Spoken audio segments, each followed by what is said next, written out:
തീരെ ചെറിയ ചാള കിട്ടിക്കഴിഞ്ഞാൽ എങ്ങനെ കറി വെക്കാനാണ് നിങ്ങൾക്കിഷ്ടം? എനിക്ക് പീര ഒതുക്കാനാട്ടോ ഇഷ്ടം.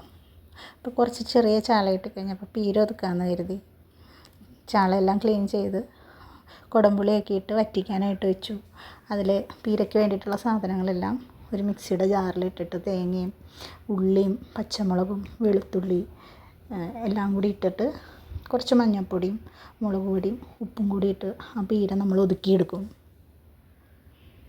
അപ്പോഴത്തേക്കും നമ്മുടെ ചാള വെന്ത് വന്നിട്ടുണ്ട്. പുളിയൊക്കെ പിടിച്ച് ഉപ്പും എല്ലാം ഇട്ട് ചാള ഇതായിട്ടുണ്ട്. അതിലേക്ക് നമ്മൾ അരച്ച് വെച്ച പീര ചേർത്ത് വേപ്പിലേക്കിട്ട് ഇച്ചിരി പച്ച വെളിച്ചെണ്ണ ഒഴിച്ച് ഒന്ന് പതുക്കെ മൂടി വയ്ക്കുക.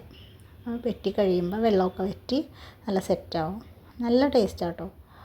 ഈ ഒരു കറി മാത്രം മതി നമുക്ക് ചോറുണ്ണാനായിട്ട്. ചാള ഇങ്ങനെ ചെയ്യാറുണ്ടോ? ചെയ്യാറില്ലെങ്കിൽ ഇങ്ങനെ ഒന്ന് ചെയ്ത് നോക്കൂട്ടോ. നല്ല ടേസ്റ്റാണ്. എല്ലാവർക്കും ഇഷ്ടപ്പെടും.